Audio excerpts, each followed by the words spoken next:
The prevailing wisdom in AI development is that if your documentation is a mess, throwing a vector database at it will fix the architecture, but the data shows otherwise.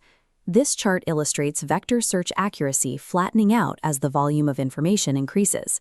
Adding more data to the pile stops improving the results, creating a hard ceiling on accuracy.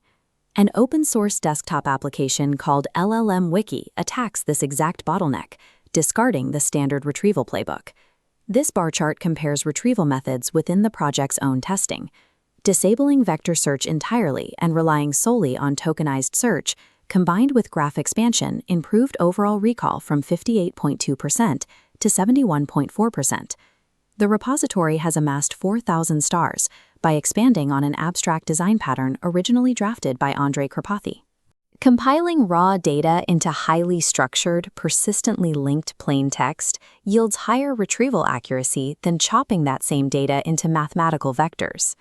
Anyone who has tried to query a massive legacy system using standard retrieval tools like DeFi knows the friction involved. The mechanical flaw is in the pipeline itself.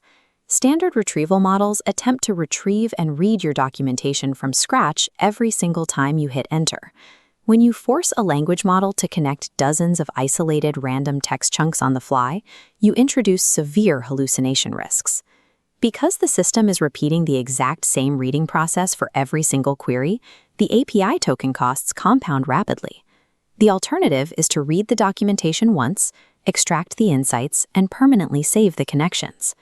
Treating knowledge retrieval as a real-time operation creates a perpetual runtime tax. Moving that workload to a one-time build process solves the architectural bottleneck. LLMWiki functions as a local compiler. It incrementally builds and maintains a persistent, interlinked knowledge base. This diagram illustrates the three-layer architecture. Raw sources flow into a generated LLMWiki constrained by a schema. The two-step ingest pipeline extracts individual concepts and logical contradictions, then generates structured entity pages with YAML front matter linking back to the source. Before this, the system applies a SHA256 hash to every source document. If a file's hash hasn't changed, the pipeline skips it completely. This two-step process enforces strict structure without burning compute cycles on unchanged data. Applying these rules to a handful of PDFs is straightforward. Applying them to a massive, fragmented enterprise data lake exposes the limits of automated ingestion. Users have brought specific scaling challenges to the community, including one request to process a directory containing over 500,000 nested FASHU documents. At this scale, standard ingestion pipelines will completely halt the moment they hit an irregular file format or a structural conflict. LLMWiki prevents this hard crash by implementing an asynchronous review system. When encountering an item requiring human judgment, the model flags it and pushes it to a review queue, allowing the main thread to continue uninterrupted. The user can clear the flagged queue in batches on their own time, utilizing pre-generated search queries to resolve the gaps. Decoupling the primary ingestion loop from manual human review is strictly required to make massive-scale knowledge graphs computationally viable. Once the ingest completes, the system reveals the final structure. This is the fully realized interlinked knowledge graph. Tools like Obsidian require humans to manually curate and link their notes. Here, the system writes the links itself.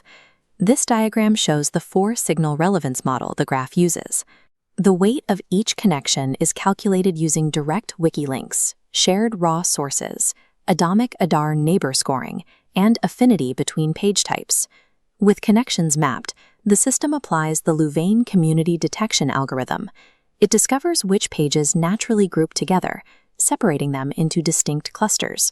If a cluster's cohesion score drops below 0.15, the system flags the area with a warning.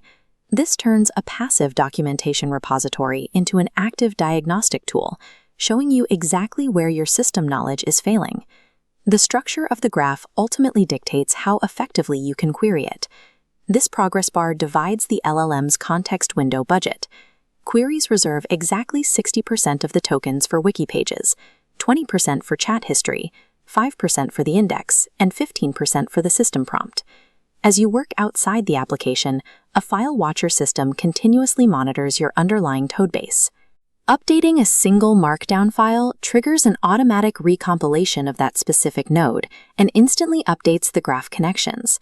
Allocating context using a strict fixed ratio guarantees repeatable, accurate responses. It eliminates the randomness of standard search time retrieval.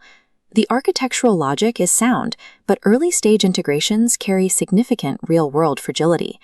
Community feedback boards are populated with API connectivity issues. This mock report shows the common HTTP 403 forbidden and analysis failed errors. Users consistently report these connection failures when attempting to plug in external models from Llama, Kimi, and Minimax. The Chrome Web Clipper extension introduces another layer of operational friction. Clipping a web page doesn't automatically start the ingestion queue. The user still has to manually trigger the import. And while the asynchronous review system prevents crashes, digesting a 500,000 document lake from a cold start requires a massive local hardware bottleneck and a severe API token burn. The compilation paradigm outperforms vector chunking in recall and structure. However, the hardware requirements and API integration layers remain fragile and highly expensive to bootstrap. This leaves a pressing question for enterprise architecture.